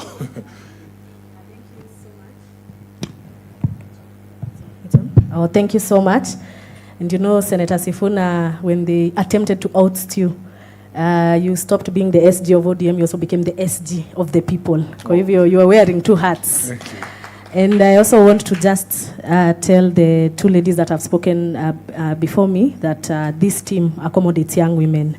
I mean, you can see I'm here, a whole TikToker. I'm also a real estate consultant, and we are being given a voice to participate, interact, engage, and give ideas. And we'll continue growing this team. And we're also attending rallies, so tunakula hiyo tear gas, but sisi pia si waoga. I want to comment about what happened yesterday. Two things stood out for me. One, the president called a woman holding a very high office in this country a mad woman, because she wakes up every day and tells us what this government is doing in terms of theft and in terms of public funds loot. And that is Madam Nancy Gadongo. And so by calling her mad, aliita wanawake wote wa hii country mad. So as women of this country, we're also telling him, tutamuonyesha kuchizi ni nini. And we will do that by showing up, taking up our voters card, mobilizing, reminding women that we are the biggest voters in this country. And before these senior women can come and start telling them, Wamama hoe, to support one of our own, we will remind these women how this government has failed women. When I say the president hates the women of this country, I mean it. In the same forum yesterday, we saw a whole elected governor begging for a comment on the 2/3 gender rule. What does that say? And the comment that he told her was, are you sure you want to say something? A subtle threat. I didn't take that lightly. I was like, hey? And even when he finished, he said, I want to take a vote. All those of the opinion, aye. All those of the contrary, he says, shut up. So what is he telling us, the young people and the women of this nation, that we have no right to talk, align, and hold them accountable? But what we are saying, Senator and the team for the Linda Mwananchi, the young women of this nation are rallying behind you. They are silent, they are mounting themselves, they are organizing. We are waiting for the platform, Mr. SG. We will plug in, we will go, since mass voter registration is starting this year, tutaenda kwa ground venye tumekuwa tukienda. We will mobilize women, we will do civic education and tell them how this government has stolen from them, that they're not able to access quality health, how SHA has stolen from them, and how this government has continued to make us either beggars, widows, or mad people. Asanteni sana. Thank you so much. Thank you. Is there any other lady from this side who wants to say something? Just put up your hand, please. Okay, this side. Yes, I can see the TikTok buddies want to say something. Who's starting? Okay. Thank you, everyone. My name is Wavinya from Makueni, and I want to, poke holes on what happened yesterday. Being a voice of the PWD and young women in this country, we demand inclusion in most of those things that the government is talking about, and actually calling us fools. I just echo what my colleague just said. He calls us fools. Anatuita wajinga, anatuita mad people. We are not mad, and I want to call every PWD in this country, I want to call upon every single lady in this country to go voice it out in our chamas, in our grassroots collections, in our areas, in our spaces where we govern and where we work. Let us tell everyone about the ill of this country, the ill that the government is, meting on us as the young people. So we are going to do that through the vote. Atutasema tu Ruto must go. This time we will take him home through the vote. So emergency water, please make sure you are armed with your vote, because it is your voice, and that is what will take Ruto home. Thank you. Thank you. Just give the lady next to you. Hamjambo wa Kenya wazalendo. I am Gen Z Buddy, a teacher by profession, a young woman in politics, and a civic educator, uko social media. And I am live currently, and there's a comment that has just passed by Naimeni Shika. Amesema we need to talk about the solutions and not the problems. Because again, where attention goes, energy flows. And if we continue problems, alafu. And for me, I think now the solutions is action. Tumesikia stories sana, tumedanganyo, kuna mtu anasema Ruto rais, all the time. And all the time, tumesikiza lies sana. And I think now for the solution part, it's about action. Kenyans, we need to act. Gen Zs, we need to act. Leaders, we need to act. The government needs to act. You can't tell us to add you 60 more days for something you had 365 days and more to act on it. Unatuambia tukuongezea 60 days. Kwani anyway, another thing for the solution, change of regime. It's not only change of leadership. We need to change the regime. How things are done in this country. Change leaders. Si change. Things zinachange kweli. It's time we change the regime. It's time we need a young person. We need a voice that will speak for us. Wewe unajua CS wa agenda ni 56 years old. 56 years old. Alafu niongelele mimi. We need to change how things are done in this country. Inclusivity. Niliona kwa 10-point agenda we were supposed to be included as the youths. Wakichagua ati CS, wakichagua PS, walikuwa wanafaa to include. But we have seen that political loyalty is something that comes first when elective positions are being done. Sindio? Watu wakikuwa nominated ni huyu alikuwa na mimi sana. So please, Senator and the Linda Mwananchi, choose your loyalists wisely. Usikubali a class 2 dropout akue loyal to you. Usijui utampea nini. Thank you so much. Na kwa hiyo MOU, Senator, unge slide in ka Ruto must go. Sasa yangekuwa home. Jua somangi, thanks. Abby, I was very tempted because I knew you were not going to read the MOU. Anyone else? Yes, please. Let's be brief. It's afternoon. Yes. My name is Noella. I'm an event consultant and also a political analyst and a civic educator. There is one thing I picked from yesterday about the self-proclaimed ODM party leader. As a Kenyan, when you talk about compensation, to me, I look at justice first, not money compensation. Oburu said one thing and said, si lazima compensation sio lazima. Does it mean that justice pia sio lazima? I asked myself, nilikajiuliza, did he just say that? So, Senator, iyo maneno, justice first. Compensation is about justice, not money compensation. Thank you. Thank you, and you're doing a good job. I see some of your content. Are we done with the ladies? No? Let's go. Oh, there's more. Good afternoon. Good afternoon. My name is Pauline Owoko. I represent the National Women's Steering Committee, where we are dealing with issues of equality, issues of empowerment for the youth and for the women. And for me, I want to address two issues. One, when we gained independence 63 years ago, we wanted to fight disease, education, and poverty. It's sad to say that we are there. We are still there. 63 years later, we are still there. Food is a challenge. It's a big challenge, and let's not pretend. You know the people in your circles who can't even deal with their basic need of eating one meal a day. So we can't be talking about Singapore, and we can't even eat. Secondly, the issues of women equality and women and youth representation is very paramount. All these things in the 10-point agenda are well anchored in the Constitution. For me, the 10-point agenda, I took it shingo upande. Because if you look at all those things there, they are well addressed in our Constitution. What we lack in our Constitution is the implementation. What we need to do is to implement the Constitution fully. I would not be standing here to talk about women and youth leadership. I wouldn't be. And talk is cheap. Let us practice what we preach. I look at the Linda Mwananchi group, the leadership. There is one woman. We are not serious. You can't be holding brief for women who are in parliament. Women are all here with you every day, battling with you. And we have to practice what we preach. If we say we want women leadership and youth leadership, let's see them sitting on that table. We will not hold brief for those who are not there.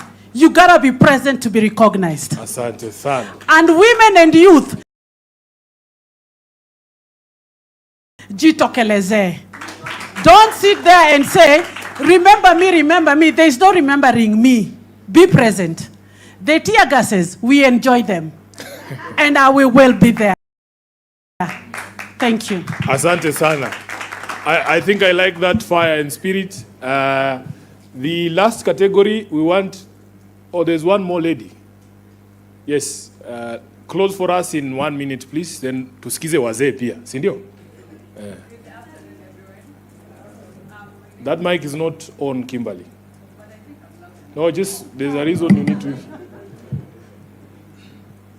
Good afternoon, everyone. My name is Kimberly Grace from the University of Nairobi. Mine is to give a comment. Senator, I met you when I was that young girl, Pile Caucus here, young captain. And I remember that time we came and told you the university fees are being hiked, watoto wana drop out, and you brought that to the floor and it was acted upon. The other time, nikaona there was a police shooting Nairobi University hostels. Kikuyu student, and you also stood for us. That means as Linda Mwananchi, you've always prioritized the people. You've taken into consideration what the Constitution says, that sovereignty, the power belongs to the people, and that is why it is not Linda Ground, but it's Linda Mwananchi, because the power belongs to us as Wananchi. My youth oye. Oye. My youth oye. Tusitumike, let us not be used as goons. They call us goons. They call us bloggers. Let us not be used as that. Tumechoka kuchota maji. Tumechoka kukua cameramen around. Let us also be on this table. Sisi pia tusikike. 50-year-old people cannot be deciding for us. We have our own problems as youth. Sawa sawa. Let the fire burn. Mi nasikia niko na hasira sana. When you talk about extrajudicial killings, these people will never be compensated. And I want to ask you people, is it Singapore or is it Singapore?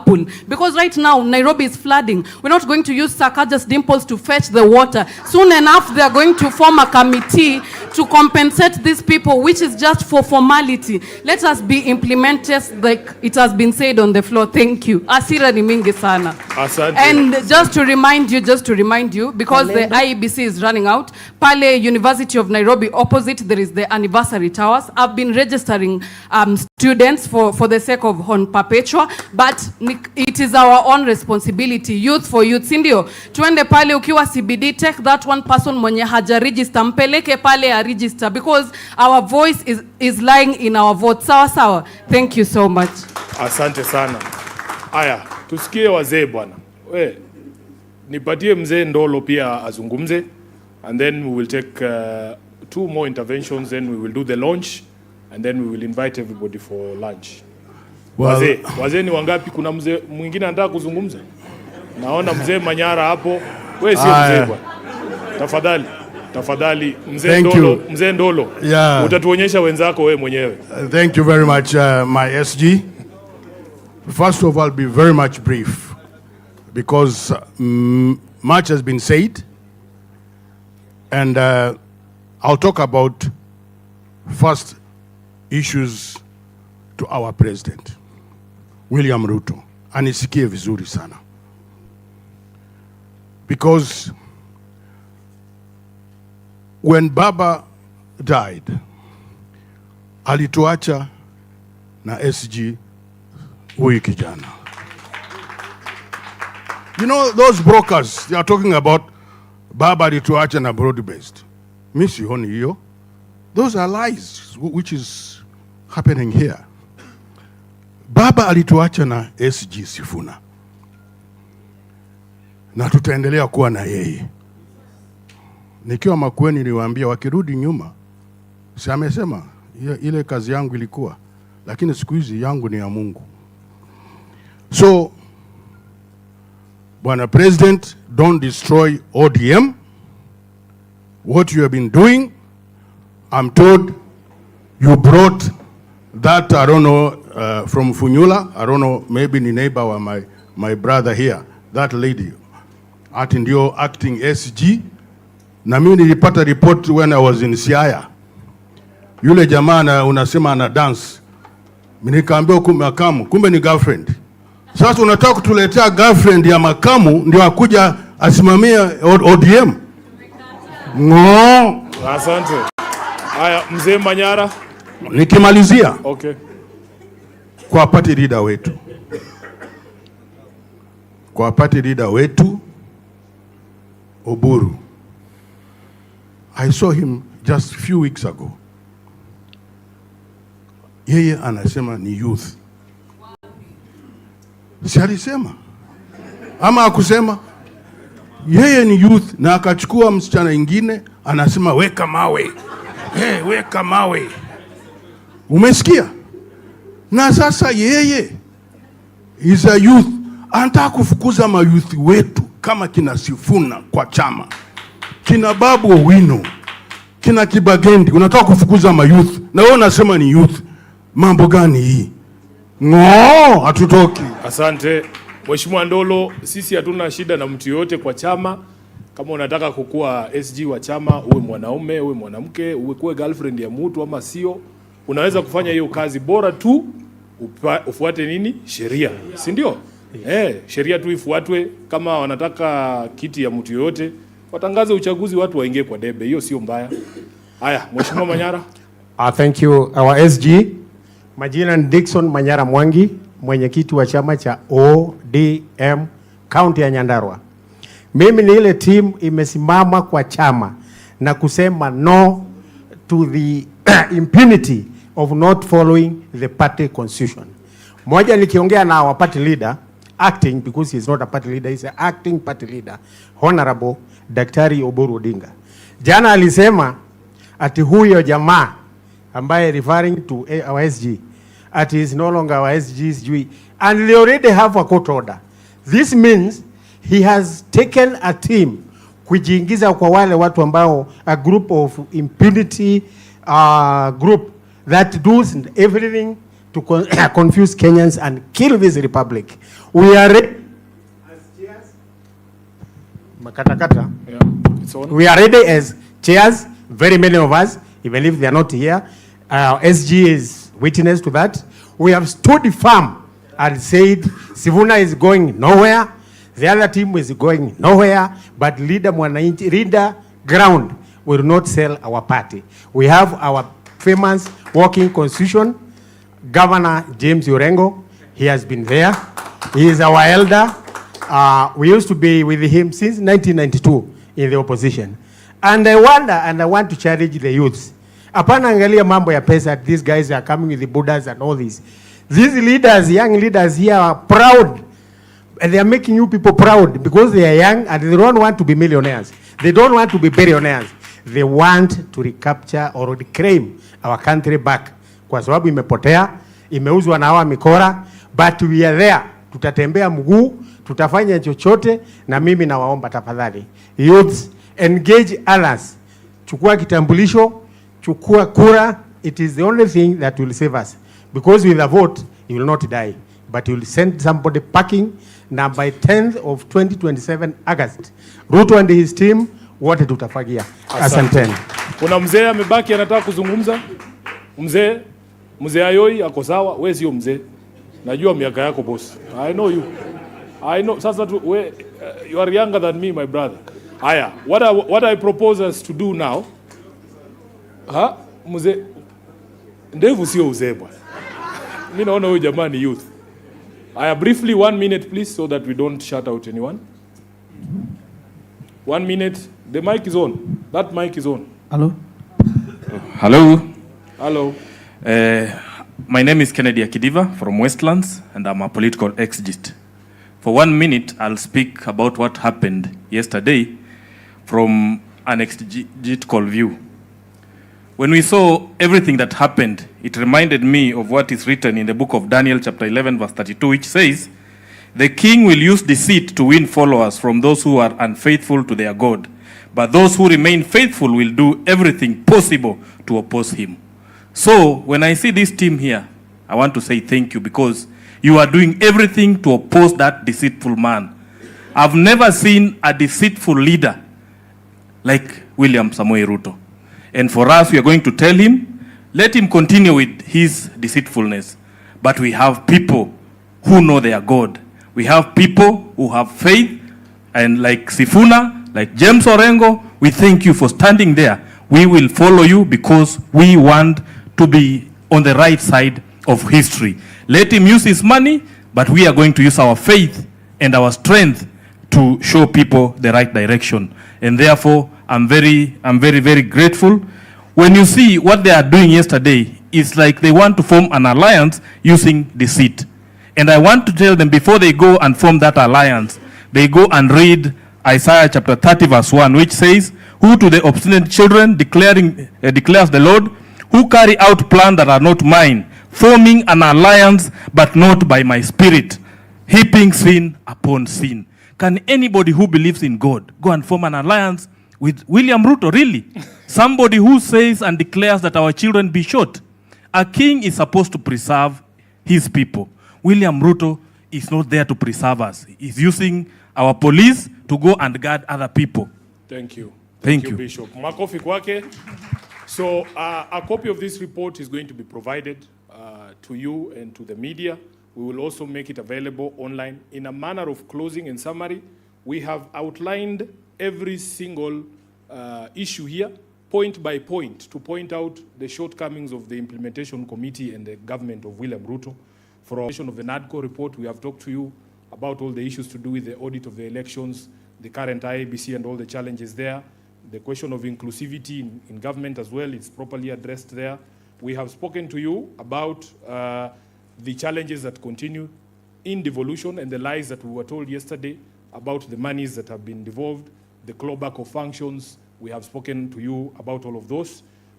Promoting the livelihoods of young people, we have spoken to you about the failures there as well.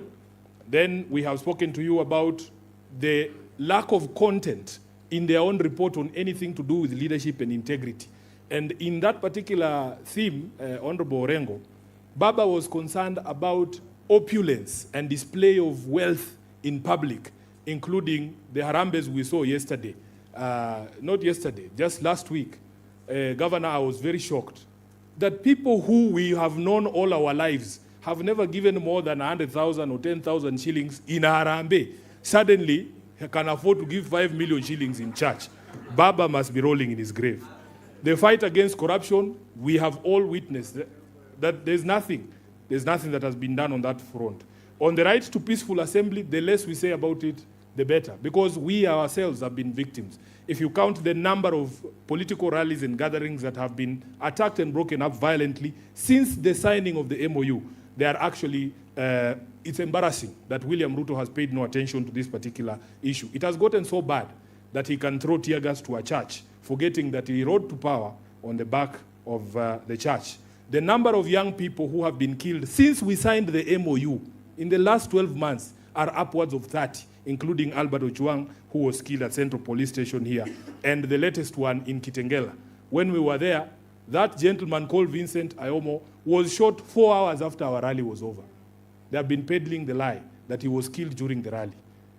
He was shot coming from work.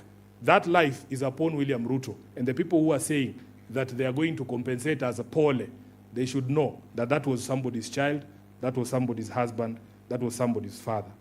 Then on agenda number 7, on the national debt, the Kenyan government can still not tell us as of today how much money we owe, who we owe that money to, and what that money went for. That is what Baba wanted us to achieve here, an audit of our debt. That is not something you can tell us that will happen in perpetuity. We had a deadline of 7th of March. On number 9 here, stopping wastage of public resources, Senator Mheshimiwa Gisairo has given you the most clearest example that you lied to us. In fact, they are claiming that the stoppage of money to the First Lady's office was made pursuant to the MOU. That's a blatant lie. That was thanks to the Gen Z. The Gen Z are the ones who forced them to close down those offices of First Lady and Second Lady. And those, what were they called? Prayer warriors that were stationed at State House. And after Gen Z chased those people from State House, the requirement under this particular agenda was to actually see a reduction in public expenditure. You do that, then you double State House allocation, ya China Mandazi. We are not fools. We know what is going on. Then we come to the last one, which was protecting and promoting sovereignty of the people. You will see the number of court orders on important matters that the government has violated. It's not about buying vehicles for judges. We were not looking for employment of judges. We were saying the judges who are there, when they give an order, all of us have a responsibility to do what? To obey. That rule of law requires that if a meeting has been convened properly, for instance, under Article 37, there is no reason for you to tear gas that. And we also have spoken about the respect and integrity of political parties, the respect for integrity and independence of political parties, which Ruto has violated to the extent that ODM is no longer recognizable as a political movement. And he also, knows that he owes political parties a lot of money because Baba said, because I wrote what Baba was telling me to write, that we want full implementation of the political parties fund.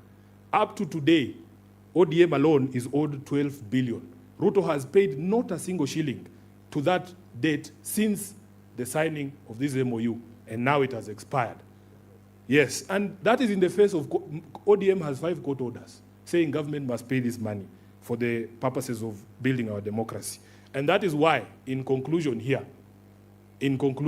we have given a score of 1 out of 10, which is a very generous score, because Babu and the others believed it was -2, -1, but we put all of those together and we have given them 1 out of 10, or 10%. That 80% that they were talking about cannot be demonstrated to you in the document that they presented yesterday. With those, yes, extremely below expectation, which is why somebody was saying there that there is absolutely no basis to ask for an extension of that MOU, or indeed, absolutely no basis to begin negotiating any other agreement if they could not follow this 10.1. What makes you believe that they will follow any other agreement? So with those many remarks, I want to invite the leaders. We will do the formal launch of the report. This report will be available as soft copy, and as we printed some hard copies for you. We are not rich people, so we don't have many copies. Yeah? But there's this is the good thing with working with young people. They are saying there's a QR code that you can scan, and then you'll get the report. Si hapo tumesonga mbele kidogo. Iko kwa page gani? Si utuwekee hapo. Watu wa scan tu alafu waweze kupata. Over to you, MC. Asanteni sana for your patience and for your indulgence. God bless you. Thank you so much, SG. Wapi makofi ya SG tafadhali? So here's the procedure of how we want to do it, because we want to do it in an orderly manner. We have a lot of support from our colleagues and friends from the media, and we'd like them to get the best pictures that will be shared to the rest of the country. So I will invite our leaders on this table to join us at the stage. Everyone else, I would request that you remain seated so that we don't block the pictures at the back. Is that okay? And as we did say, the QR code will remain on screen. Please scan it, share it, and let everyone have a copy. We do not have sufficient numbers of the physical copies for everyone.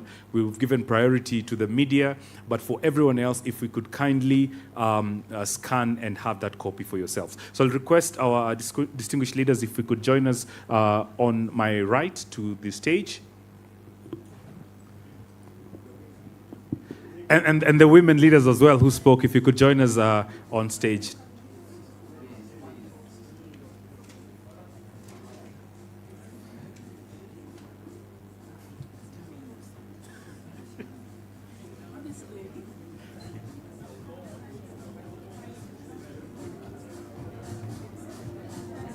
So everyone else, if you can, I'll kindly request, let's remain seated because the space is limited.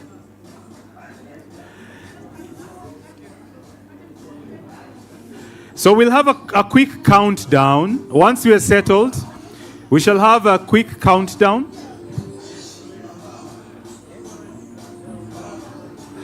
Okay, DJ, just one moment. So ladies and gentlemen, once we are settled, we shall have a countdown.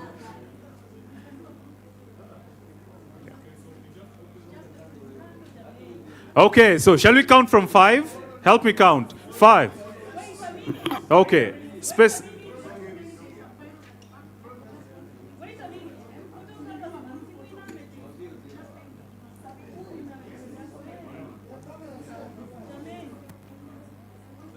So let's ensure we're not blocking the cameras. Excellent. Are you happy? Do you have a good picture? Excellent. Are you ready? Tuko tayari? Okay.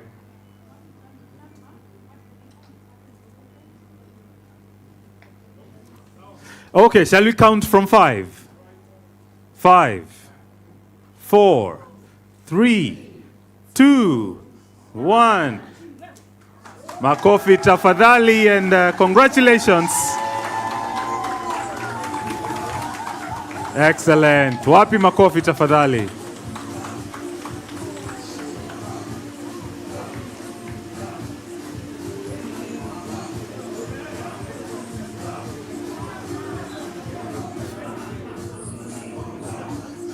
Makofi tafadhali, ladies and gentlemen.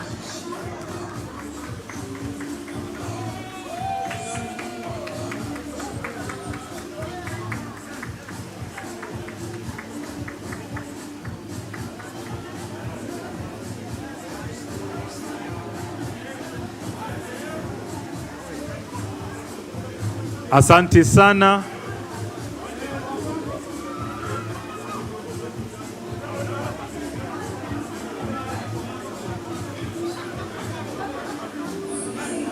Yeah, perhaps if you could join on the stage for a better picture.